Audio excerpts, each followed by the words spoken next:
नमस्कार, आदाब, बहुत बहुत स्वागत आप सभी का। आप देख रहे हैं खास कार्यक्रम नजर और नजरिया। मैं हूं आपके साथ बुशरा खानम फहद। लगातार ये खबरें चलाई गई कि नीतीश कुमार ने इस्तीफा दे दिया है और फिर बाद में पता चला कि नीतीश कुमार ने तो आरिफ मोहम्मद खान से मिलकर सिर्फ और सिर्फ उन्होंने पत्र सौंपा कि 19 तारीख को विधानसभा भंग कर दी जाए। उन्होंने अपना इस्तीफा अभी तक भी नहीं दिया है। बीजेपी की कल बैठक होनी थी, विधायक दल की, वो टली। आज विधायक दल की बैठक बीजेपी की होनी थी, जेडीयू की होनी थी और फिर एनडीए की होनी थी। वो तमाम बैठकें टल गईं। आनन फानन में संजय सिंह और ललन सिंह को बुलाया गया है दिल्ली, और दिल्ली तलब किया गया है उनको बाकायदा तौर पर। कल रात चार्टर्ड प्लेन से उनको बुलाया गया है।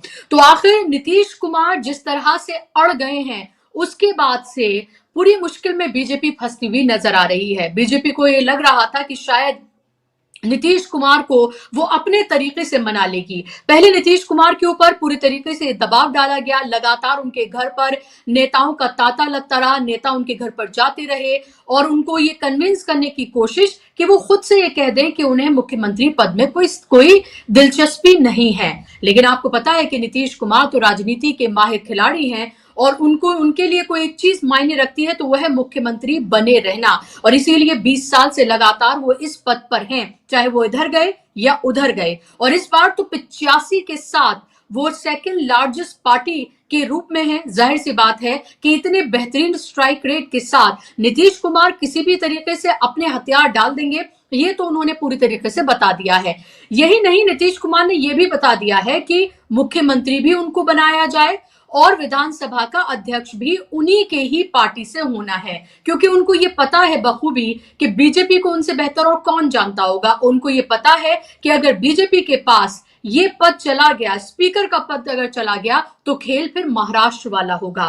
पार्टी को किस तरह से तोड़ा जाएगा, पार्टी के साथ क्या क्या किया जाएगा, आपको पता है कि उसमें दो लोगों का, राज्यपाल और उसके साथ साथ स्पीकर, इन दोनों का रोल कितना महत्वपूर्ण होता है। तो एक जगह तो बीजेपी ने अपने पपेट बिठा दिए हैं। आपको पता है आरिफ मोहम्मद खान राज्यपाल हैं बिहार में, और उनको क्यों भेजा गया है, अब उनकी असली भूमिका जो है वो सामने आएगी। और अब जो विधानसभा स्पीकर का पद है वो नीतीश कुमार किसी भी कीमत पर छोड़ने के लिए तैयार नहीं है। नीतीश कुमार पूरी तरीके से अड़ गए हैं कि इससे कम पर वो मानेंगे नहीं। और ये भी जो महत्वपूर्ण मिनिस्ट्रीज हैं वो किसके पाले में जाएंगी। देखिए, एक फॉर्मूला ये बताया जा रहा है अभी तक। हालांकि बीजेपी की तरफ से ये नहीं कहा गया है कि शॉर्ट नीतीश कुमार ही मुख्यमंत्री होने जा रहे हैं, लेकिन नीतीश कुमार ने यह तय कर लिया है कि हर हाल में वही मुख्यमंत्री होंगे। ये कहा जा रहा है कि 13 मंत्री दोनों पार्टियों की तरफ से होने जा रहे हैं। 2 मुख्यमंत्री होंगे, दोनों बीजेपी के होंगे और केशव प्रसाद मौर्य को पर्यवेक्षक बनाकर कल भेजा जाएगा बिहार, पटना। और ये बताया जा रहा है कि कल और आज जो बैठक होने वाली थी, शायद जिस तरह से होने वाली थी, जिन कंडीशंस में होने वाली थी, वो कंडीशंस बन नहीं पाई नीतीश कुमार की वजह से, तो उनको टाला गया। और अब बताया जा रहा है कि कल सुबह 10 बजे ये मीटिंग होने जा रही है। पहले बीजेपी के विधायक दल की बैठक होगी, फिर जेडीयू विधायक दल की बैठक होगी और उसमें पहले बीजेपी विधायक दल का नेता चुना जाएगा, जेडीयू विधायक दल का नेता चुना जाएगा।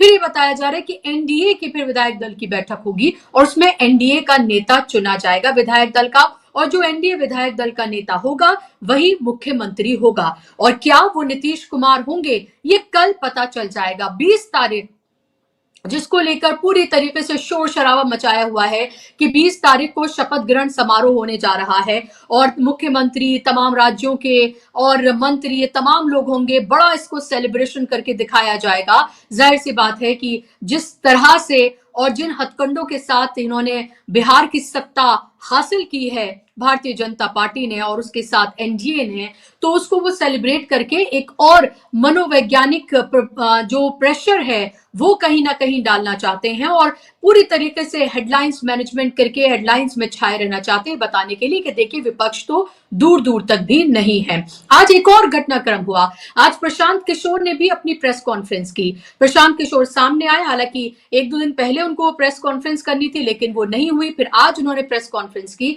और पूरी जिम्मेदारी उन्होंने ली और साथ साथ हर हार की पूरी जिम्मेदारी उन्होंने ली। अच्छी बात है, ये हिम्मत का कदम है कि वो इस तरह से सामने आए हैं और साथ साथ उन्होंने बहुत सारी उसमें बातें कही है, लेकिन जिस तरह से जीविका दीदियों का इस्तेमाल किया गया है, चुनावी धांधली जो की गई है, उस सब पर भी उन्होंने बात की है। और दूसरी तरफ आपको पता ही है कि तेजस्वी यादव को आरजेडी ने विधायक दल का नेता चुन लिया है, हालांकि पहले वो इसको लेकर तैयार नहीं थे।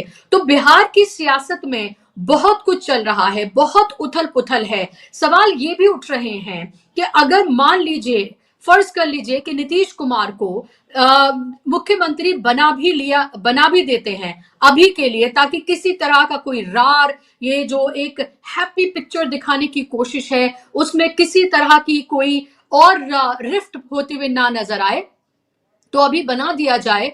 और उस या फिर उनके पास कोई ऑप्शन ही नहीं है उनके अलावा, और उसके बाद फिर 6 महीने साल भर के बाद कोई बड़ा खेल किया जाए, ऑपरेशन लोटस किया जाए, क्योंकि इसकी माहिर तो भारतीय जनता पार्टी है ही, और ऐसे वो बैठने वाले भी नहीं है, ये भी साफ है। बनाना तो वो अपने दम पर ही सरकार चाहते थे, लेकिन नेक टू नेक फाइट हुई बीजेपी और जेडीयू के बीच में, और बीजेपी थोड़े मार्जिन के साथ, थोड़ी सीटों के साथ यहां पर सिंगल लार्जेस्ट पार्टी है, लेकिन विदाउट जेडीयू वो अपनी सरकार नहीं बना सकती, ये सब आपको पता है। तो नीतीश कुमार ये जो खेल कर रहे हैं, नीतीश कुमार ये जो अड़ गए हैं, इससे क्या कुछ होने जा रहा है? क्या वाकई में 20 तारीख को शपथ ग्रहण होगा? क्या कल एनडीए का जो नेता चुना जाएगा विधायक दल का, क्या वो नीतीश कुमार ही होंगे? क्या कोई पर्ची निकलेगी? ये इसी सब पर आज हम चर्चा करेंगे, इस सब पर हम बात करेंगे। बिहार की सियासत किस तरफ जा रही है, किस ओर हम इसको देख रहे हैं, और क्या इतना प्रचंड बहुमत के बाद भी क्या बिहार की जनता को एक स्थिर सरकार नहीं मिलने जा रही है? ये एक बड़ा सवाल जरूर है। और हम या फिर चिराग पासवान, उनको क्या दिया जाता है, और अगर उनको मन मुताबिक नहीं दिया जाता तो क्या वो ऐसे ही खामोश बैठने वाले हैं? ये भी बड़ा सवाल है। सीधे चलूंगी, मैं अपने मेहमानों का रुख करूंगी। मेरे साथ 3 खास मेहमान जुड़ गए, स्क्रीन पर आप मेहमानों को ले आइए, चर्चा का आगाज करें। मेरे साथ सिद्धार्थ जी को आप देख सकते हैं, इंडिपेंडेंट एनालिस्ट हैं, बिहार से आते हैं। सिद्धार्थ जी, स्वागत आपका कार्यक्रम में। मेरे साथ अरुण दीक्षित जी हैं, सीनियर जर्नलिस्ट हैं, जाना माना चेहरा है। अरुण जी, बहुत स्वागत आपका कार्यक्रम में। मेरे साथ फराज शकीब हैं, बिहार से आते हैं, पॉलिटिकल एनालिस्ट हैं, और जमीनी हकीकत वो लगभग हर रोज हम तक पहुंचाते हैं। फराज शकीब, आपका भी बहुत शुक्रिया कार्यक्रम में जुड़ने के लिए। मेरा आपसे मैं चाहूंगी अरुण जी और सिद्धार्थ जी, आपके पास मैं आती हूँ। जमीनी हकीकत और असल में बिहार में क्या चल रहा है, एक अपडेट मैं शकीब से ले लूं, फिर अरुण जी आपके पास मैं आती हूँ। शकीब, आखिर चल क्या रहा है बिहार की राजनीति में? विधायक दल की बैठक टल गई, आज फिर टल गई, और उसके बाद ललन सिंह और संजय सिंह को बुलाया गया है आनंद फानंद में। कल वो गए हैं चार्टर्ड प्लेन से। कल अब बताया जा रहा है बैक टू बैक कल विधायक दल की बैठक होने जा रही है, लेकिन नीतीश कुमार अड़ गए हैं, और नीतीश कुमार के जो तेवर हैं वो आखिर क्या बता रहे हैं? देखिए, नीतीश कुमार बीजेपी का मैसेज लेकर के, मतलब नीतीश कुमार का मैसेज लेकर के ललन सिंह और संजय झा अमित शाह के पास गए थे कल। सबसे पहले मैं आपको ये बता दूं कि कल जो कैबिनेट की बैठक हुई, अंतिम बैठक जिसको आप इस कैबिनेट की बोल सकते हैं, और उसमें यह प्रस्ताव आया कि इस विधानसभा को भंग कर दिया जाए। यह औपचारिकता होती है, कोई भी नई सरकार के गठन से पहले जो जो मौजूदा कैबिनेट होती है उसकी एक अंतिम बैठक होती है, उसमें प्रस्ताव आता है। और नीतीश जी कल राजभवन गए थे इस्तीफा लेकर के, इस्तीफा देने के लिए, लेकिन आखिरी समय में उन्होंने अपना निर्णय बदला और उन्होंने इस्तीफा नहीं दिया। ये बैठक जो कल हुई है, मैं आपको 2 उदाहरण दे देता हूं। 2015 में ये बैठक हुई थी 14 नवंबर को, नतीजे आए थे 10 नवंबर को, 14 नवंबर को बैठक हुई थी, और नीतीश जी ने शपथ लिया था 2015 में 20 नवंबर को, यानी 6 दिन बाद। 6 दिनों तक वो कार्यवाहक मुख्यमंत्री के तौर पर बिहार में थे। मौजूदा राज्यपाल ने उनकी आप तब तक कार्यवाहक मुख्यमंत्री के तौर पर काम करेंगे शपथ लेने तक। 2020 में जब यही नतीजे आए थे, और जब नीतीश कुमार का विधायक दल छोटा था, 43 की संख्या थी विधायक दल की, तो ये बैठक हुई थी 13 नवंबर को, और नीतीश जी ने शपथ लिया था 16 नवंबर को, यानी 3 दिनों तक वो कार्यवाहक मुख्यमंत्री के तौर पर काम कर रहे थे। लेकिन अभी नीतीश कुमार 1 घंटे का समय, 3 दिन और 6 दिन तो बहुत दूर की बात है, 1 घंटे का समय भाजपा को देने के लिए तैयार नहीं है। और उन्होंने क्लियर कर दिया 3 बातें, 3 शर्त। एक शर्त भाजपा ने उनके सामने रखी थी मतलब भाजपा ने जो उसको कह लीजिए कि 2-3 शर्तें भाजपा ने रखी थी, तीनों को खारिज करके नीतीश जी ने अपनी शर्त रख दी है। भाजपा ने कहा था कि 6 महीने या 1 साल के बाद नीतीश जी स्वेच्छा से पावर ट्रांसफर कर देंगे बीजेपी को। अपने आप नीतीश जी खुद कह देंगे कि अब बीजेपी का सीएम बनेगा और वो सीएम की कुर्सी से हट जाएंगे। दूसरा, भाजपा विधानसभा का स्पीकर का पद अपने पास रखना चाहती है। दोनों शर्त जो है नीतीश जी ने सिरे से खारिज कर दिया है। नीतीश जी इस बात पर अड़े हुए हैं कि एक तो वो शर्त कि हम पावर ट्रांसफर करेंगे, बिल्कुल भी नहीं, और विधानसभा का स्पीकर हर हाल में जदयू के पास रहेगा। और ये जो 2 उप मुख्यमंत्री 3 उप मुख्यमंत्री वाला फॉर्मूला है, ये नहीं चलेगा। एक उप मुख्यमंत्री भाजपा से बनेगा। सिर्फ एक उप मुख्यमंत्री के लिए वो तैयार है। एक वो मुख्यमंत्री होंगे, दूसरा किसी को भी भाजपा कहेगी उसको उप मुख्यमंत्री बना देंगे। विधानसभा के स्पीकर का पद जदयू कोटे के पास रहेगा। भले ही जदयू को एक मंत्रालय कम मिले, लेकिन विधानसभा स्पीकर का पद जदयू के पास रहेगा। इन दोनों चीजों में मामला फंसा हुआ है। इसी को लेकर के कल ललन सिंह और संजय झा दिल्ली गए थे, फिर वो मीटिंग उनकी चली, फिर संजय झा अकेले में मिले हैं अमित शाह साहब से, ललन सिंह के बगैर। तो एक बात बहुत साफ हो गई है, और भाजपा इस बात को बहुत अच्छी तरह से जानती है कि एक बार नीतीश जी ने अगर शपथ ले लिया तो फिर उनको हटा पाना भाजपा के लिए असंभव है। किसी भी तरह से कोई तोड़फोड़ करके भी भाजपा नहीं हटा पाएगी, क्योंकि महाराष्ट्र का फैसला हम लोगों ने देखा है। अभी 2 और पैनलिस्ट हैं, वो भी बताएंगे। महाराष्ट्र में जब उद्धव ठाकरे को बहुमत साबित करने के लिए कोश्यारी साहब ने बुलाया था, उस सुप्रीम कोर्ट ने क्या कहा कि आपको कोई अधिकार नहीं था बहुमत साबित करने के लिए बुलाने का।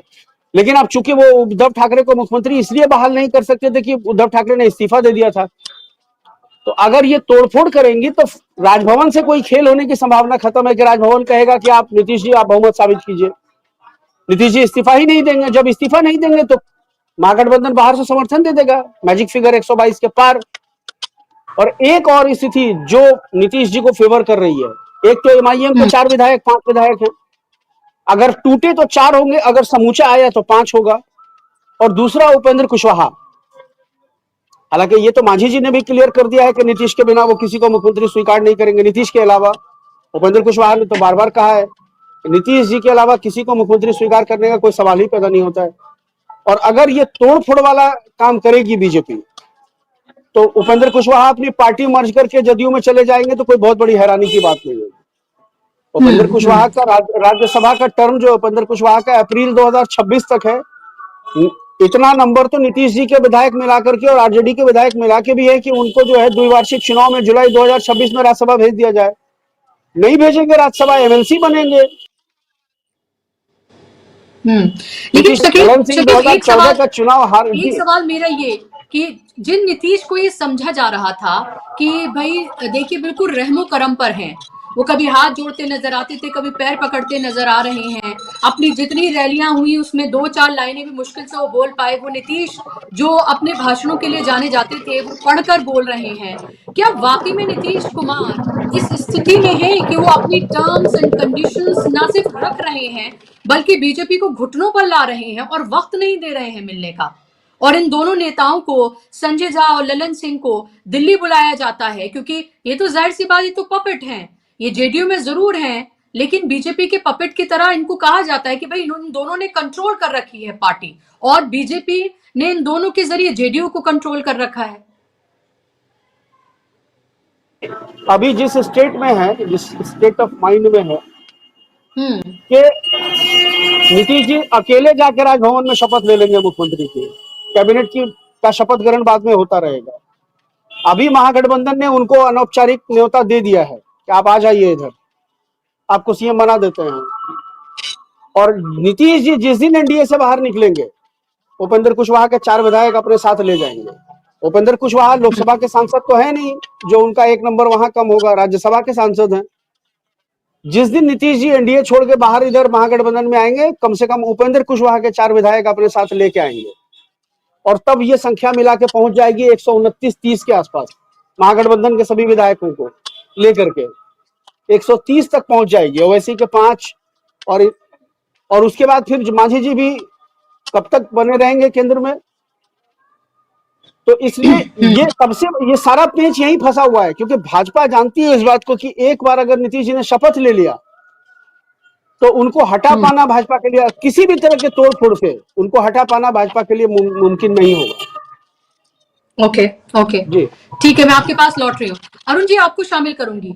आपको लग रहा है कि नीतीश को सीएम बनाना बीजेपी की मजबूरी है, या नीतीश ने उनको घुटनों पर ला दिया है इसीलिए वो बना रहे हैं? क्या ये फौरी तौर पर बनेंगे, या आपको लग रहा है ये लॉन्ग टर्म सीएम होने जा रहे हैं?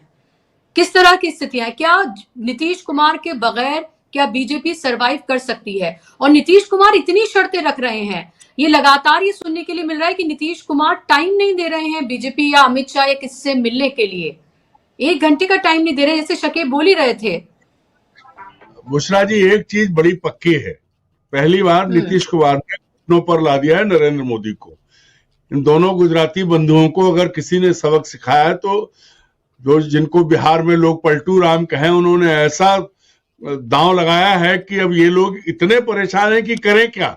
देखिए, जो बात अभी भाई कह रहे थे वो बहुत साफ है कि महागठबंधन के पास तो मौका ही मौका है। उनको जो है टोटल 41 सीट्स हैं, अगर 85 और 41 का आंकड़ा मिला दीजिए तो बहुमत साफ हो रहा है।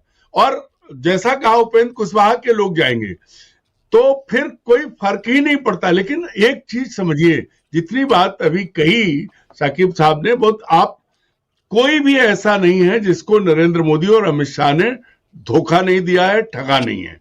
ये बात बहुत अच्छे से नीतीश कुमार समझ रहे हैं। आप तब भगत सिंह कोश्यारी ने जो किया था, आधी रात को बुला के शपथ दिला दी।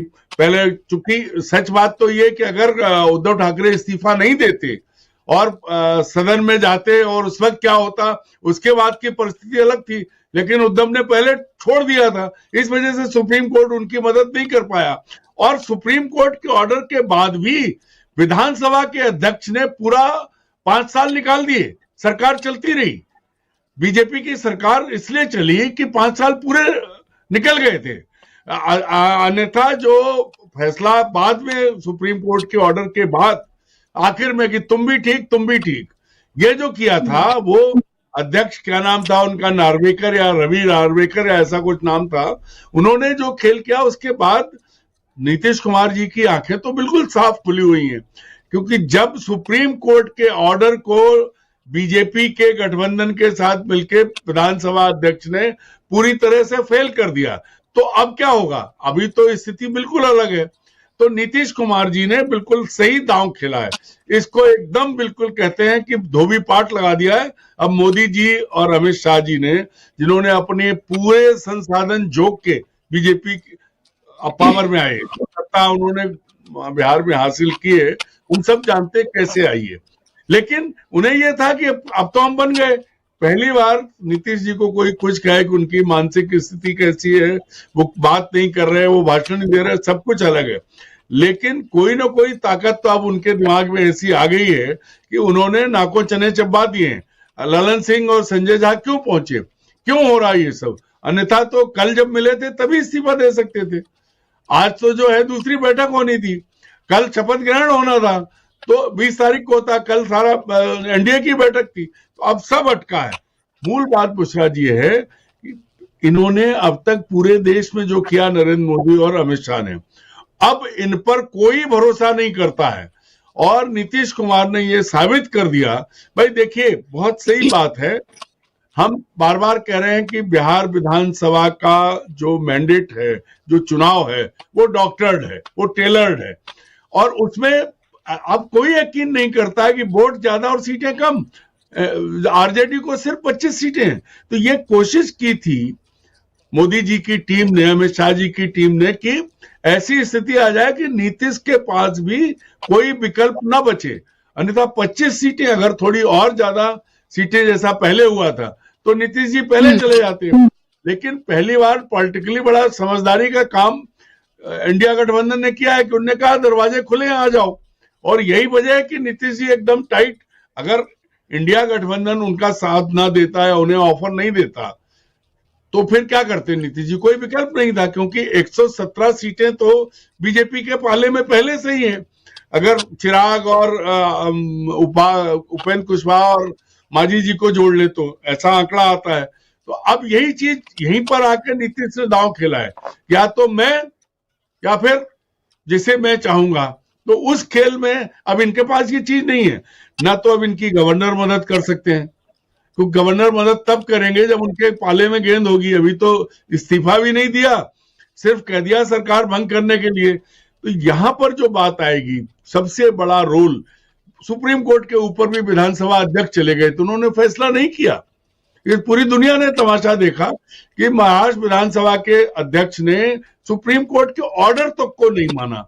नीतीश जी को ये मालूम है, इसलिए उन्हें मुख्यमंत्री से ज्यादा उन्हें जरूरी कुर्सी जो लग रही है वो कुर्सी है बिहार के विधानसभा अध्यक्ष की।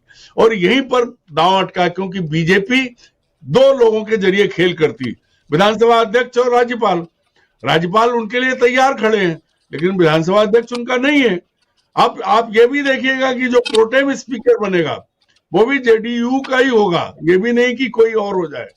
जो सबसे बड़ा खेल जो कर दिया है नीतीश कुमार जी ने, जिसकी वजह से इनको परेशानी हो गई है और ये फड़फड़ा रहे हैं, वो यही है कि उन्होंने पहला पद मांग लिया अध्यक्ष का, और दूसरा मुख्यमंत्री तो वो ही है, स्थायी मुख्यमंत्री है।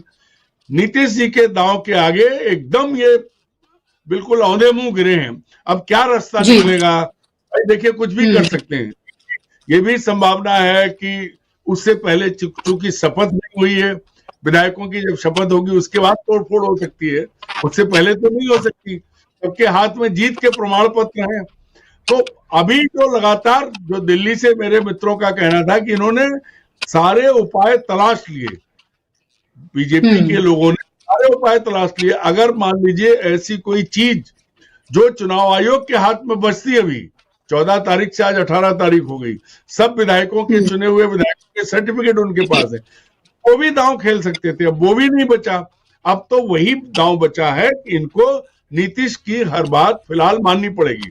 ये अलग बात है कल को ये तोड़ ले, खरीद ले, जिसमें ये मास्टर है, तब क्या होगा नहीं जानते। लेकिन आज नीतीश कुमार बहुत भारी है और उन्होंने सारा बदला एक दांव में ले लिया इनसे।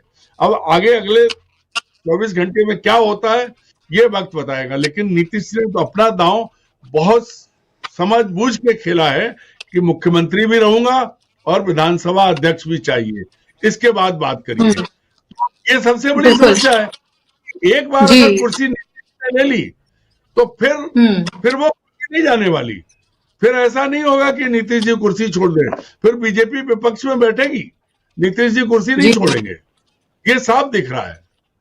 बिल्कुल महत्वपूर्ण बात आप अरुण जी कह रहे हैं, और ये बहुत कुछ साफ होता हुआ भी नजर आ रहा है। ये बिल्कुल ऐसा है, जिंदा हाथी लाख का मरा सवा लाख का। नीतीश कुमार के लिए जो ये सोचा जा रहा था सिद्धार्थ जी कि अब वो किसी तरह से किसी दीन के नहीं रह गए, किसी मकसद के नहीं रह गए। अब देखिए उनकी हालत, ये देखिए उनको बिहार की जनता ने, अगर हम ये यकीन करें, देखिए क्योंकि इसके दो पहलू हैं। एक पहलू तो ये है कि ये पूरा का पूरा मैंडेट जो है ये चुराया गया है।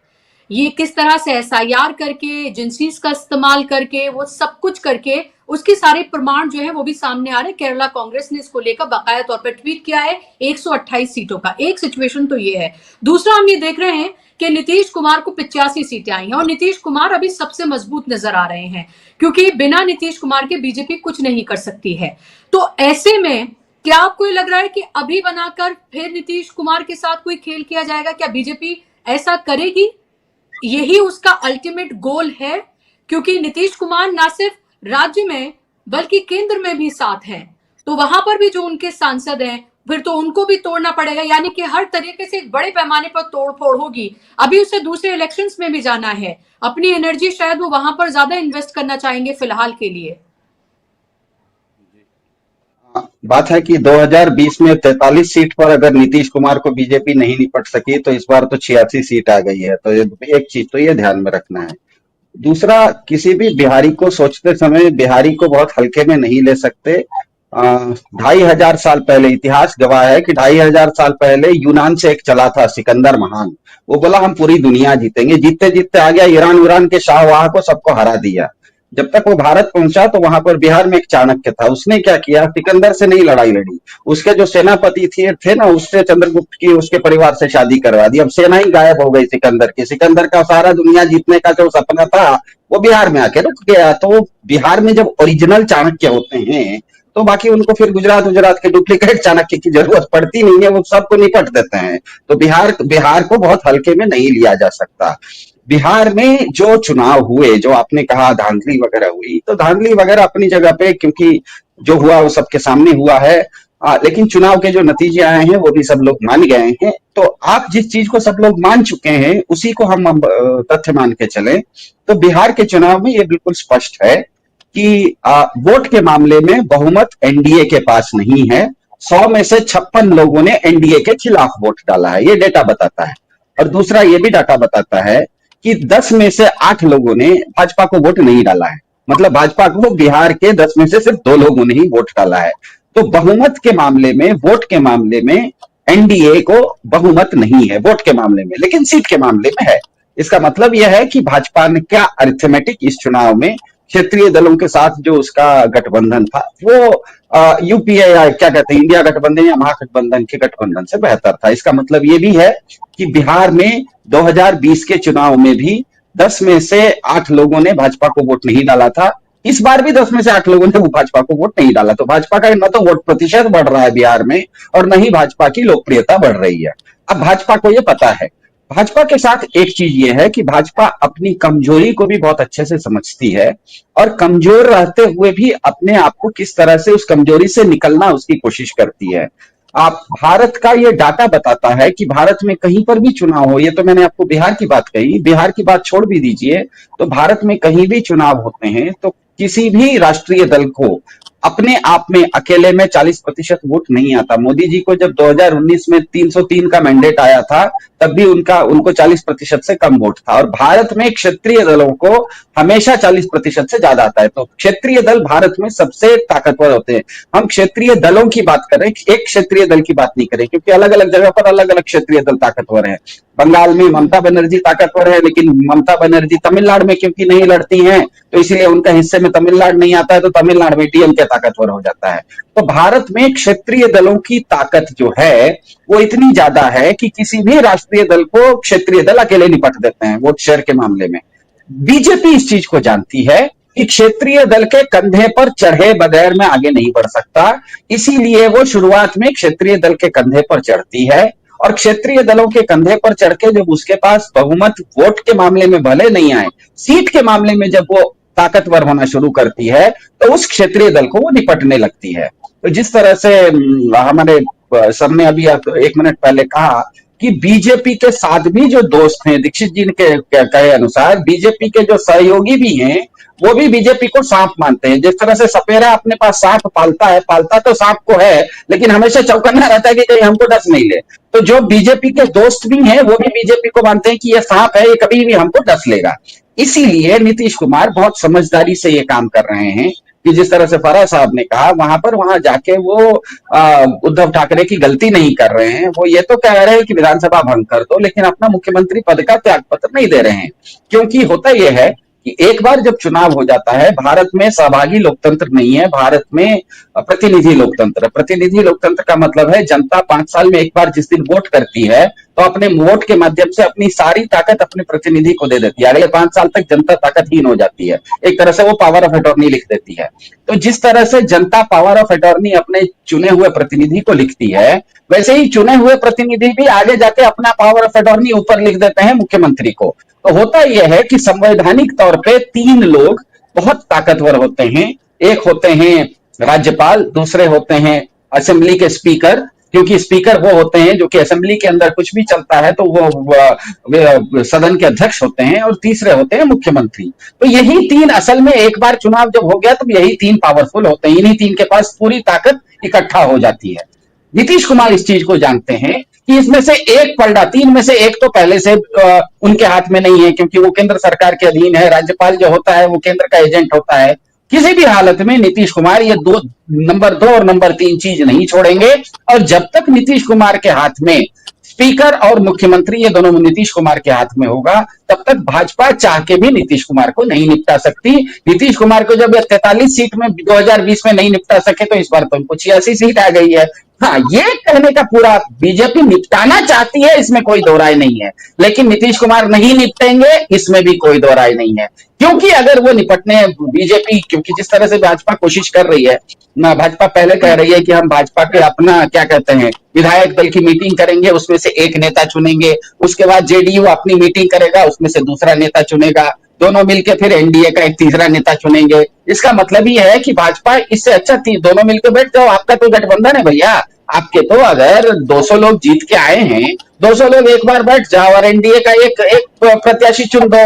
क्या इसी तरह से पिछले बार लोकसभा चुनाव हुआ था, बीजेपी को 240 सीट आई थी, उस समय मोदी जी का जो नाम हुआ था, उस समय बीजेपी की अलग विधायक दल की तो मीटिंग हुई नहीं थी, सारे लोग एनडीए के एक साथ बैठ गए और मोदी जी का नाम ले लिए। तो उसी तरह से अगर दिल्ली में आप मोदी जी का नाम प्रस्ताव करने के लिए इस तरह का काम कर सकते हैं कि एनडीए की संयुक्त बैठक बुला सकते हैं, तो यहाँ पे तो आप संयुक्त बैठक बुला सकते थे।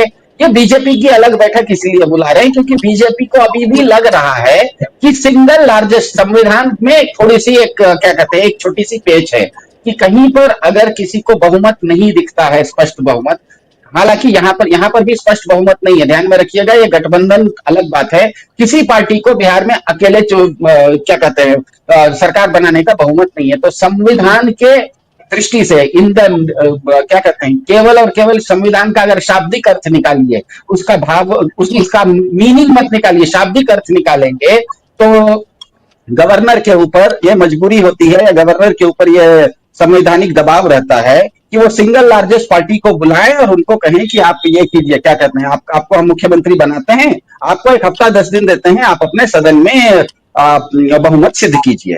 तो अगर नीतीश कुमार कल ये रिजिग्नेशन दे दिए होते तो होता ये कि भाजपा अपना विधायक दल का नेता चुनता और वो सीधे भाग जाता राजभवन और कहता कि देखिए हम बिहार की सबसे सिंगल लार्जेस्ट पार्टी हैं, हमको मुख्यमंत्री बना दीजिए, और जो गवर्नर है उनको मुख्यमंत्री बना देता। उसके बाद 10 दिन के अंदर वो किसी को भी तोड़फोड़ कर सकते थे। इसीलिए नीतीश कुमार ने कहा कि मैं रिजाइन ही नहीं करूंगा, मुख्यमंत्री पद का खाली ही नहीं है। अब भाजपा के ऊपर दबाव है कि वो अगर कल विधायक नेता चुनता भी है और वो अगर विधायक नेता चला गया इसके पास, गवर्नर के पास, कि मैं सिंगल लार्जेस्ट पार्टी हूं, मुझे शपथ दिलवा दो, वो शपथ दिलवा भी देंगे। तो इस तरफ का कहानी यह है कि बिहार में तो बिहार के चुनाव का नतीजा किसी ने बहुत अच्छे से व्हाट्सएप में भेजा, बिहार के बोतल में 3 गिलास नीतीश, लालू और राम मिला के, तीनों मिला के 130 हो जाते हैं। किसी ने बहुत अच्छा व्हाट्सएप में भेजा था। तो होता यह है कि क्षेत्रीय दल हनुमान होते हैं, क्षेत्रीय दल हनुमान होते हैं, उनको अपनी ताकत का एहसास नहीं होता, लेकिन जैसे ही उन पर आती है, उनके अस्तित्व पर संकट आता है, क्षेत्रीय दल बहुत तेजी से एक हो जाते हैं। और क्षेत्रीय दल जैसे ही तेजी से एक होते हैं, उनका क्षेत्रीय दलों को सबसे ज्यादा खतरा जो होता है वो दूसरे क्षेत्रीय दलों से नहीं होता, उनको क्षेत्रीय दलों का खतरा हमेशा राष्ट्रीय दलों से होता है। ये सीधी सी बात है, इसमें कोई ये कोई बहुत बड़ा रॉकेट साइंस नहीं है। और बिहार में इतने सारे क्षेत्रीय दल हैं कि कोई भी राष्ट्रीय दल आके अगर कहेगा कि मैं यहाँ पर अपना मनमानी करूंगा तो बाकी सारे क्षेत्रीय दलों को 1 मिनट नहीं लगेगा उधर छोड़ के इधर आ जाने में। तो इसीलिए भाजपा ये कोशिश पूरी कर रही है कि संविधान के अनुसार जो सिंगल लार्जेस्ट पार्टी है उस आधार पर वो जाके गवर्नर को कहे कि मुझे आप शपथ दिलवा दीजिए, और गवर्नर भी कहेगा कि सिंगल लार्जेस्ट पार्टी के नाते करेंगे। लेकिन नीतीश कुमार क्योंकि रिजाइन नहीं किए हैं, इसीलिए उनको बनाने का मतलब है दिक्कत, संवैधानिक संकट आ जाएगा। तो मेरे ख्याल से भाजपा अभी भी कोशिश ये कर रही है कि नीतीश कुमार को निपटाया जाए। लेकिन फिर से मैं कह रहा हूं, नीतीश कुमार 43 सीट में 2020 में नहीं निपटे तो 86 सीट में आप क्या निपटेंगे। नीतीश कुमार ऐसे वो ओरिजिनल, देखिए बिहार की भूमि ओरिजिनल चाणक्य की भूमि, आप गुजरात से लाइएगा इधर उधर से डुप्लीकेट चाणक्य तो चलता नहीं है यहाँ। जी बिल्कुल बिल्कुल। और ये देखना है कि ओरिजिनल चाणक्य जो हैं वो कितने दिन तक और किस तरह से अपनी जो जमीन है, अपनी जो गद्दी है वो बचाने में कामयाब हो जाते हैं। क्योंकि ये बात तो है शकीब की, अगर उन्हें चूज करना हो, क्योंकि उनको ये लग रहा है, उनको बहुत अच्छे से पता है, नीतीश को क्या सबको ये पता है, बिल्कुल एक जिसको बहुत राजनीति की समझ ना हो उसको भी ये पता है कि बीजेपी का इस बार एजेंडा क्या था। ये जो SIR कराया गया जिसमें 69 लाख वोटर्स काटे गए, 21 लाख ऐड किए गए, जीविका दीदियों की मदद से क्या कुछ किया गया, 10,000 रुपए जो ट्रांसफर किए गए, आचार संहिता का जो उल्लंघन किया गया, उसके बाद काउंटिंग जो स्लो की गई, वो सब कुछ जो वहां पर किया गया यानी कि इससे पहले जो नहीं हुआ वो सब भी बिहार में हुआ। बिहार एक तरह से एसआईआर की प्रयोगशाला बनकर सामने आई, और ये भी कि कैसे 10,000 रुपए ट्रांसफर करके कैसे उन औरतों का, उन महिलाओं का वोट भी एंड मोमेंट पर सबको धता बताते हुए अपने साथ वो ला सकते हैं, ये साफ तौर पर दिखा। सवाल मेरा ये है कि ये तो सबको पता चल रहा है कि बीजेपी का एजेंडा ये था कि वो अपने दम पर सरकार बनाए, यानी कि 101 पर लड़े, जोड़ तोड़ करें और अपनी सरकार बनाए, अपना मुख्यमंत्री बनाए, किसी ब्राह्मण या हो सकता है खुश करने के लिए ओबीसी किसी चेहरे को वो बिठा दें। यही उन्होंने महाराष्ट्र में किया। सवाल यह है कि अभी नीतीश कुमार जो भी कर रहे हैं उससे ये ख्वाब तो फिलहाल के लिए उनका टलता हुआ नजर आ रहा है बीजेपी का, लेकिन क्या हमेशा के लिए टलता हुआ नजर आ रहा है? और जब कभी ऐसा होता हुआ नजर आएगा तो नीतीश कुमार, ये बात यहाँ पर कमेंट बॉक्स में बहुत सारे हमारे दर्शक लिख रहे हैं कि आप लोग बार बार कहते रहते हैं पलटी पलटी, ये नहीं करने वाले बहुत बड़े लालची आदमी, उन्हें गद्दी चाहिए, वो ऐसा कुछ नहीं करेंगे। ये नीतीश कुमार के लिए लिख रहे हैं यहाँ पर कमेंट बॉक्स में दर्शक। तो क्या वो ये चाहेंगे कि ये क्षेत्रीय दलों को ट्रांसफर हो, या फिर वो इतने मजबूर होंगे कि वो बीजेपी जो चाहेगी, जैसे चाहेगी वो उनका इस्तेमाल करेगी संजय झा और ललन सिंह के थ्रू, या और भी इस तरह के कुछ होंगे नेता जिनके हमें नाम नहीं पता? देखिए, बीजेपी, नीतीश जी मजबूर होते तो भाजपा अभी तक सरकार बना चुकी है। और आप कमेंट में जो दर्शक कह रहे हैं कि नीतीश जी सत्ता के लोभी हैं, हम इसीलिए तो कह रहे हैं कि नीतीश जी सत्ता के लोभी हैं, इसलिए वो पलटी मारेंगे। अगर सत्ता के लोभी नहीं होते तो अभी भी नीतीश जी कह देते कि ठीक है, हम 1.5 साल के बाद इस्तीफा दे देंगे और बीजेपी को पावर ट्रांसफर कर देंगे। लेकिन नीतीश जी को पता है, और उसके साथ साथ बाकी जो क्षेत्रीय दल हैं, चाहे वो एनडीए की तरफ हो या महागठबंधन की तरफ हो, महागठबंधन की तरफ तो कोई क्षेत्रीय दल है नहीं, एक मुकेश सहनी और आरजेडी, बाकी तो 3 जो है वो राष्ट्रीय दल है। कम्युनिस्ट पार्टियां पैन इंडिया है, कांग्रेस पार्टी पैन इंडिया है। एनडीए के पास ही बीजेपी के अलावा जो भी पार्टियां सब क्षेत्रीय पार्टियां, रीजनल पार्टीज हैं। और इनको पता है, अमित शाह को भी पता है और मोदी को भी पता है कि एक बार अगर नीतीश जी ने मुख्यमंत्री पद की शपथ ले लिया तो उनको हटा पाना असंभव हो जाएगा। अब लोग, मैंने देखा कि कयास लगा रहे थे कि कांग्रेस के विधायक 4 उनके कम हैं तो कांग्रेस को तोड़ लेगी बीजेपी। अरे जैसे ही बीजेपी कांग्रेस को तोड़ के उधर ले जाएगी, कांग्रेस के 6 विधायकों में से 5 टूट के उधर जाएंगे ना, वैसे ही उपेंद्र कुशवाहा के 4 विधायक नीतीश जी के साथ आ जाएंगे। और उपेंद्र कुशवाहा अभी भी, जिस दिन नीतीश कह देंगे कि आप 4 विधायक को इधर भेज दीजिए, नीतीश उपेंद्र कुशवाहा 1 मिनट देर नहीं करेंगे। देखिए, कुछ चीजें बिहार की राजनीति में ऐसी हैं जो पूरे देश की राजनीति में आपको नहीं मिलती है। सबसे बड़ी बात यह है कि बिहार की राजनीति में अभी भी राजनीतिक शत्रुता का माहौल नहीं बना, राजनीतिक असहमतियों का माहौल है। राजनीतिक शत्रुता का माहौल जो है वो 2014 के बाद से मोदी और शाह लेकर के आए, वरना राजनीतिक असहमतियों का माहौल होता है पूरे देश में, आप कहीं भी देख लीजिए। और यही लीगेसी भी है। जब जेपी के मूवमेंट के बाद, जब इंदिरा गांधी की सरकार गिर रही थी, तो जेपी इंदिरा के पास खड़े हुए थे, पूछ रहे थे तुम्हारा खर्चा कैसे चलेगा। तो इंदिरा ने कहा कि पिताजी की कुछ चिट्ठियां हैं, उनकी कुछ रॉयल्टी आ जाएगी, उससे मेरा खर्चा चल जाएगा। सरकार जेपी की वजह से गिर रही थी, लेकिन जेपी खड़े थे इंदिरा के पास, इंदिरा को बेटी बोलते थे। राजीव गांधी ने अटल बिहारी वाजपेयी को अमेरिका भेजा था उनके घुटनों का ऑपरेशन कराने के लिए, वो तो अभी सर बैठे हुए हैं, बताएंगे। और ये बात तो अटल बिहारी वाजपेयी जी ने एक्नॉलेज की कि राजीव गांधी नहीं होते तो हम भी नहीं होते, हम शायद नहीं होते दुनिया में। तो ये दौर था, और ये आज भी बिहार में है। लालू नीतीश, आपको भले ही कोई एक दूसरे को गाली देता हुआ दिख जाए, लेकिन जहां एक दूसरे की जरूरत पड़ेगी और जब ये लगेगा कि उनकी पूरी की पूरी पॉलिटिकल पार्टी पर खतरा है, तो लालू सेकंड भर देर नहीं लगाएंगे, उपेंद्र कुशवाहा सेकंड भर देर नहीं लगाएंगे नीतीश के साथ खड़े होने में, या नीतीश सेकंड भर देर नहीं लगाएंगे भतीजा के साथ खड़े होने में। ये अभी भी है बिहार में।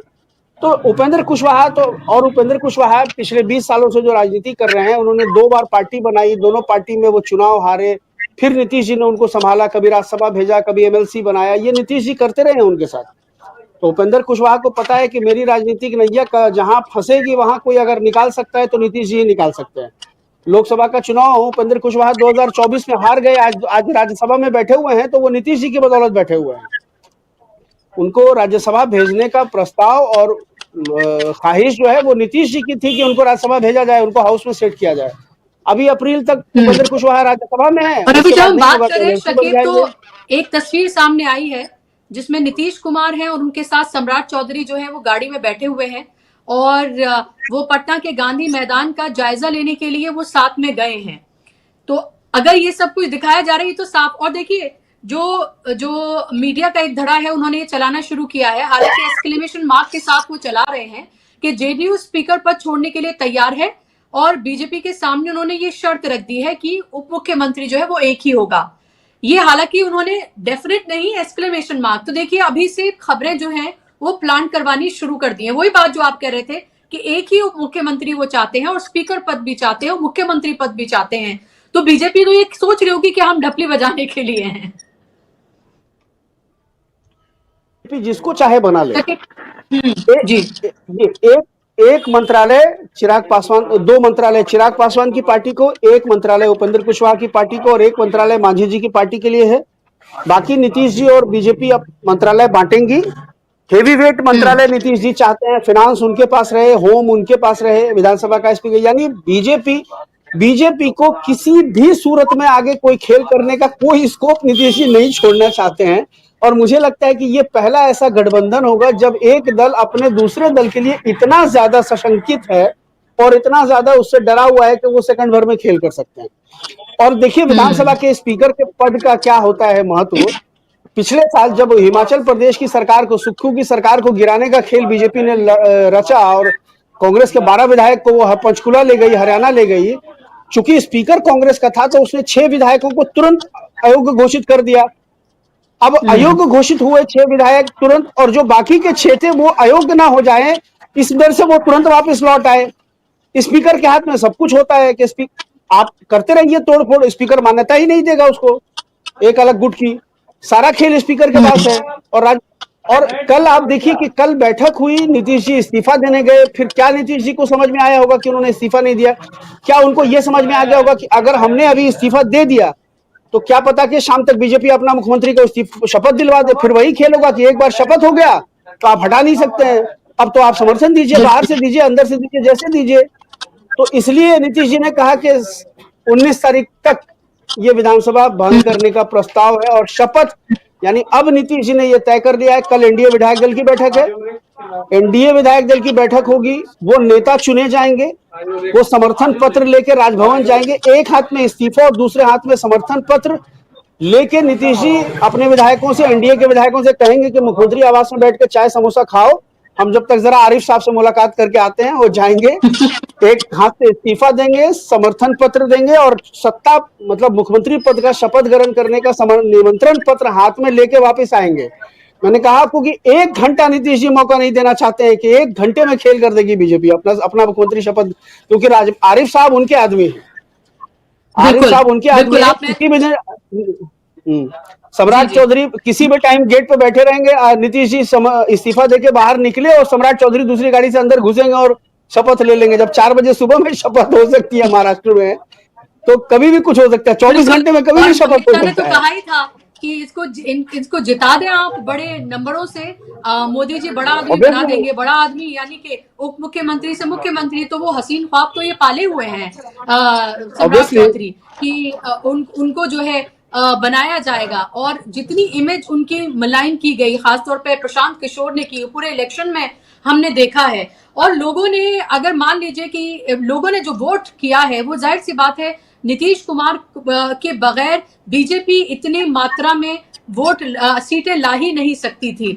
सवाल यह है फिर तो ये कह सकते हैं अरुण जी कि नीतीश कुमार पूरे सेंसेस में है, नीतीश कुमार अपनी बिल्कुल जी हाँ बोले। आज प्रशांत किशोर ने बड़ी मजेदार बात कही है। आज प्रशांत किशोर ने प्रेस कॉन्फ्रेंस करके किया है और जब पत्रकार ने उनसे पूछा कि आपने तो कहा था कि नीतीश जी को 25 सीट से ज्यादा आएगी तो आप राजनीति छोड़ देंगे, तो प्रशांत किशोर ने कहा है कि नीतीश जी वोट चोरी करके चुनाव जीते हैं, इसलिए हम राजनीति से संन्यास नहीं लेंगे। मतलब प्रशांत किशोर ने भी कहा है कि वो पब्लिक वोट से नहीं जीते हैं, वो तो चोरी कर लिया तो जीत गए, वरना तो 25 ही आती। जाहिर सी बात है, ये बात उनकी सच भी है, इसमें कोई दो राय भी नहीं है। और वो अपनी फेस सेविंग भी कर रहे हैं, ये भी बात है।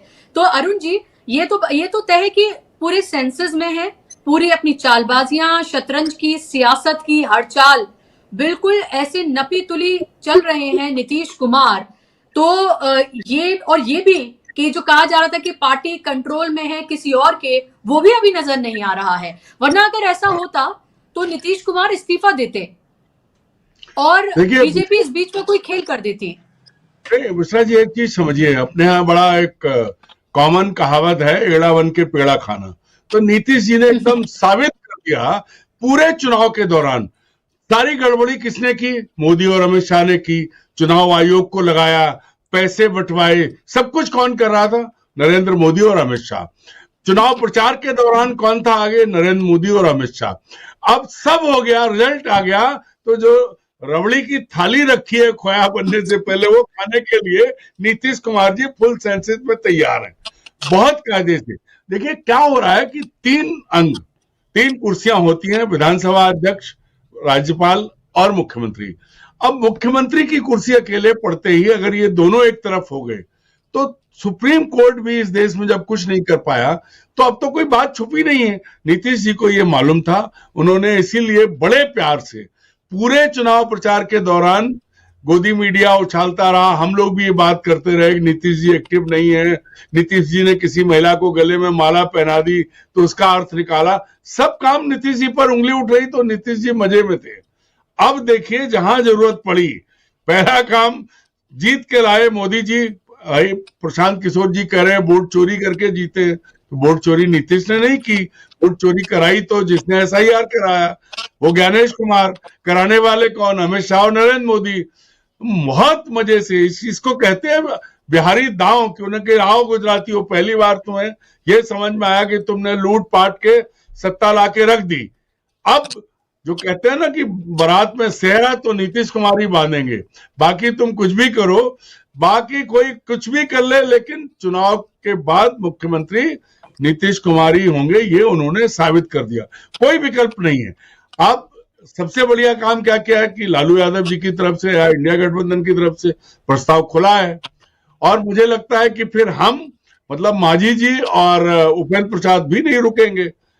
सिर्फ हनुमान जी रुक जाए तो वो किसी काम के नहीं है इस बात में। तो सारा खेल जो है, पहली बार मुझे लगता है कि अगर कोई ऐसा मीटर होता जिससे हम लोग दूर से देख लेते तो पता लगा कि अमित शाह बाल नोच रहे होंगे। चाणक्य कह के उनको चने के झाड़ पे इतना चढ़ा दिया कि आज उन्हें समझ में आया कि चाणक्य के गांव के लोग कैसे हैं, कितने होशियार हैं। चाणक्य की तो नाम लेके जो बन गए। मूल बात यह है कि बहुत, इसको कहते हैं कुशल राजनीतिक दांव। कुछ भी करिए आप, नीतीश कुमार को कोई उपाधि दे, लेकिन उन्होंने पहली बार जो धोबी पछाड़ मारा है, तो नरेंद्र मोदी और अमित शाह के पास कोई रास्ता नहीं है, कुछ भी नहीं होगा। अगर कोई बहुत बड़ी बात हो जाए तो नहीं कह सकते, क्योंकि everything is right in love and war and politics now. तो पॉलिटिक्स में भी वो है, अन्यथा नीतीश कुमार के पास विधानसभा अध्यक्ष भी होगा और मुख्यमंत्री की कुर्सी भी होगी। इसके बाद राज्यपाल महोदय कर पाएंगे, फिर वो जो उनकी भूमिका है वही रहेगी। और एक और बड़ी चीज समझिए कि नीतीश को लेकर के सब तरफ से एक ही चीज थी, महिलाएं नीतीश के साथ हैं, नीतीश के साथ सहानुभूति है, नीतीश के खिलाफ एंटी इनकम्बेंसी नहीं है। क्योंकि वो किसके खिलाफ गई? वो मोदी के खिलाफ थी, वो अमित शाह के खिलाफ थी। इसीलिए मतलब अमित शाह और मोदी मैदान में कूदे परेशान हो रहे थे, और नीतीश जी आराम से उनकी रैलियों के भाषण, उनकी रैलियां, उन्होंने बहुत प्यार से आराम करके उन्होंने इंतजार किया कि जब पूरा फैसला हो गया, आखिरी समय पे आके बैठ गए वो। क्योंकि जो पालकी दूल्हे को ले जाने के लिए तैयार खड़ी है, क्योंकि यूपी बिहार में दूल्हे भी पालकी में बैठ के जाते हैं बारात करने, नीतीश जी उसी को पकड़े रहे, और जैसे ही फैसला हुआ वो उसमें बैठे हैं। अब उन्हें कैसे निकालेंगे? सबसे बड़ी चीज ये है कि मुझे लगता है कि आज नरेंद्र मोदी और अमित शाह दोनों अपने बाल नोच रहे होंगे। वो सोच रहे होंगे कि उन्होंने जितनी दांव खेले, एक धोबी पाट नीतीश ने दिया है, कोई तरीका नहीं है आज उनके पास। तरीका वही है कि या तो नीतीश की बात माने, या फिर विधानसभा को जो भंग होगी उसके बाद राज्यपाल कुछ ऐसा कर दे, राष्ट्रपति शासन लग जाए, ये इनके हाथ में है, कुछ हो सकता है। अन्यथा नीतीश जी ने मोदी को कहीं का नहीं छोड़ा है, उनके लिए कोई रास्ता नहीं छोड़ा है। और ये एक नई शुरुआत भी है जो आगे आने वाले दिनों में जो आपसी गठबंधन होंगे। अभी तक देखिए सबको धोखा दिया है, क्योंकि मोदी जी का प्रिंसिपल वही है, ऐसा कोई सगा नहीं है जिसको मैंने ठगा नहीं है। सबसे पहले किसको ठगा था? लाल कृष्ण आडवाणी जी को, जो उन्हें प्रधानमंत्री का प्रत्याशी बना के लाए, जिन्होंने नॉमिनेट किया, उन्हीं को घर बैठा दिया। जो उनके धर्म पिता थे उनको ही घर बैठा दिया। तो सबका बदला अगर आज आप देखें तो आज आडवाणी जी बहुत खुश होंगे, आज शिवसेना के लोग बहुत खुश होंगे, एकनाथ शिंदे भी बहुत खुश होंगे, और लालू प्रसाद यादव तो खुश ही है कि कम से कम उनका दोस्त जो है उसने उनको सबक तो सिखाया। ये इससे बढ़िया सबक और कुछ हो नहीं सकता था। पहली बार ऐसा सबक मिला है। ये बिल्कुल आप ठीक कह रहे हैं। ये वो डायलॉग है ना, गैंग्स ऑफ वासेपुर का है शायद, कि भाई का दादा का सबका बदला लेगा रे तेरा फैजल, तो वो फैजल हटा के नीतीश कुमार का नाम उसमें लगा दिया जाए। ये बिल्कुल उसी तरीके से ही, जी बिल्कुल उसी तरीके से यहाँ पर जी नजर आ रहा है। चाइना गेट का भी डायलॉग है। हाँ। हौसला तो ले आओगे, कमीनापन कहां से लाओगे? उसको उल्टा कर दिया है नीतीश कुमार ने। अभी तक मोदी जी के लोग बोलते थे, अब वो इन पे भारी पड़ गए हैं। जी जी बिल्कुल वैसा ही लग रहा है। संक्षेप में सिद्धार्थ जी, लास्ट कमेंट आपका कि इन सब जो फिलहाल हम तमाम चीजों पर, जिन तमाम पॉइंट पर हम डिस्कशन करें, वो जाहिर सी बात है वो हैं और वो तमाम फैक्ट्स हैं, लेकिन इस बात से भी इनकार नहीं किया जा सकता है कि बीजेपी जिस तरह की सियासत करती रही है वो किसी भी हद तक जा सकती है। नीतीश कुमार इसको जांच रहे हैं। नीतीश कुमार जाहिर सी बात है इसीलिए ये दो महत्वपूर्ण चीजें देने के लिए तैयार ही नहीं है। यहां तक कि ये भी शर्त रख दी कि दो नहीं एक उप मुख्यमंत्री होगा। इसमें भी उनका कुछ होगा, उनको लग रहा होगा कि दो रख के शायद कुछ प्रेशर बनाने की कोशिश होगी या कुछ भी, इसके पीछे भी कुछ ना कुछ उनकी सोच जरूर होगी। लेकिन अभी तक भी आप ये देखिए कि अगर ऐसा होता तो उनके जो सांसद हैं अब तक बीजेपी ने तोड़ लिए होते। जो ये कहा जा रहा था कि पार्टी कमजोर है, पपेट की तरह रह गए हैं, वो भी नहीं हो पाया है। तो ये सब तो ये दिखा रहा है कि नीतीश कुमार जो है प्रॉपर कमांड में है। लेकिन फिर वो जो सब कुछ करते हुए नजर आते हैं, उसके पीछे का राज क्या है, ये भी तो लोगों को जानने में जाहिर सी बात है इंटरेस्ट होगा। और 20 तारीख को जो नेतृत्व करते रहे कि भाई नेतृत्व में सरकार बनेगी, उनको ये कहना ही पड़ेगा कि भाई नीतीश कुमार ही अब अगले सीएम होंगे और वही शपथ लेंगे। तो वो चेहरे भी देखने काबिल होंगे मोदी और अमित शाह के, सब कुछ करके भी हाथ एक तरह से खाली। देखिए, होता यह है ना बुशरा जी, कभी कभी हमारा दिमाग तो ठीक चल रहा होता है लेकिन हमारा शरीर थका हुआ रहता है। जैसे मुझे मान लीजिए बहुत तेज बुखार अगर आ गया है तो आप, मेरा चेहरा तमतमा रहा होगा, उस समय आप मुझे शो के लिए बुलाएंगी तो भले मेरा दिमाग चल रहा होगा लेकिन शो पर आऊंगा तो लोग बोलेंगे कि ये तो बीमार है। तो पॉलिटिक्स में क्योंकि परसेप्शन का बहुत बड़ा खेल है, तो ये बहुत संभव है कि नीतीश कुमार जी के उम्र के चलते उनकी कुछ शारीरिक सीमाएं हों जिसके कारण कि वो बाहर निकलते होंगे तो ऐसा दिखता होगा। इसका मतलब जरूरी नहीं कि दिमाग उनका, दिखने में कोई अगर दिख रहा है कि कमजोर है, इसका मतलब ये नहीं है कि वो कमजोर है। और दूसरी बात है, जिस चीज को फराह भाई ने कहा कि राजनीति में एक होती है शत्रुता, एक होती है असहमति। नीतीश कुमार से आपको सीखना चाहिए कि जिसके साथ आपको असहमति है उसको निपटाने के लिए आपको उससे लड़ने की जरूरत नहीं है, आप उसके साथ जुड़ के उसको कमजोर भी कर दीजिए तो नहीं बढ़ जाता है। तो कभी कभी राजनीति का एक नियम होता है, और यही चीज चाणक्य ने भी की थी। फिर जैसे मैंने कहा, वो सिकंदर महान चला था यूनान से पूरी दुनिया जीतने के लिए, और वो जीतते जीतते जब तक बिहार में पहुंचा, चाणक्य ने उसको बिना लड़े ही उसको हरा दिया। उसकी सेना को ही उसको खत्म कर दिया कि आगे वो बेचारा बढ़ ही नहीं पाया, दुनिया की तरफ आगे बढ़ ही नहीं पाया।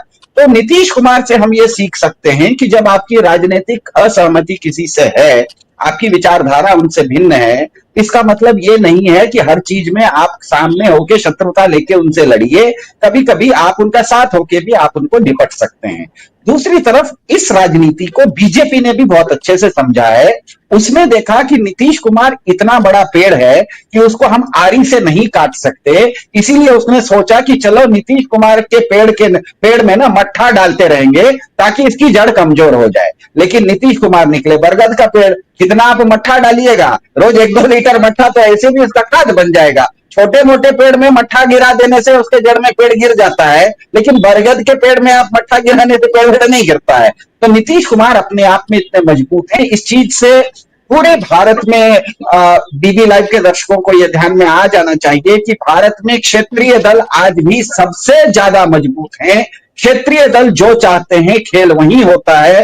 राष्ट्रीय दल बीजेपी अपने आप में वो गमछा जितना लहरा ले, बीबी क्या कहते हैं, गोदी मीडिया पर आके जितना अपना परचम लहरा ले, लेकिन चाबी जो है इस देश का लोक क्षेत्रीय दलों की तरफ है।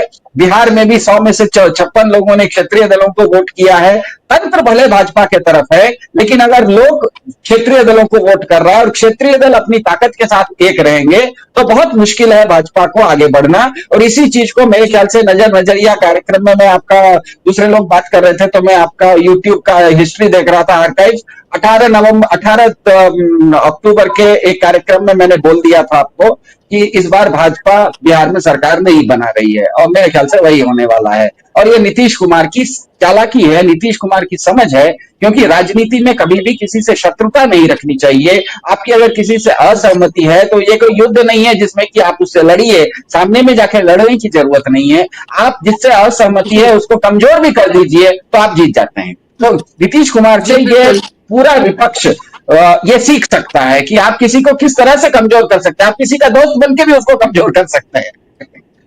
जी बिल्कुल, ये जाहिर सी बात है, अगर वो अपनी तमाम शर्तें मनवा लेते हैं तो ये कहा जा सकता है उनके लिए बखूबी कल का दिन बहुत महत्वपूर्ण है, क्योंकि कल सब कुछ तय होना है और उसके बाद ही नीतीश कुमार शपथ ग्रहण करेंगे और उन्हीं के सर पे ताज सजेगा। ये तो लगभग अब तय ही है। आप बीजेपी कोई खेल करे ऐसा लग नहीं रहा है। तो 20 तारीख को क्या होगा और कल का दिन जो विधायक दल की बैठकें होने जा रही हैं अलग अलग दलों की और फिर एनडीए की, उसमें भी बहुत कुछ तय होने जा रहा है। बहुत शुक्रिया आप तीनों मेहमानों का, सिद्धार्थ जी आपका, अरुण जी आपका, शकीब आपका, कार्यक्रम का हिस्सा बनने के लिए, समय देने के लिए बहुत बहुत धन्यवाद। शुक्रिया आप तमाम दर्शकों का भी। नमस्कार।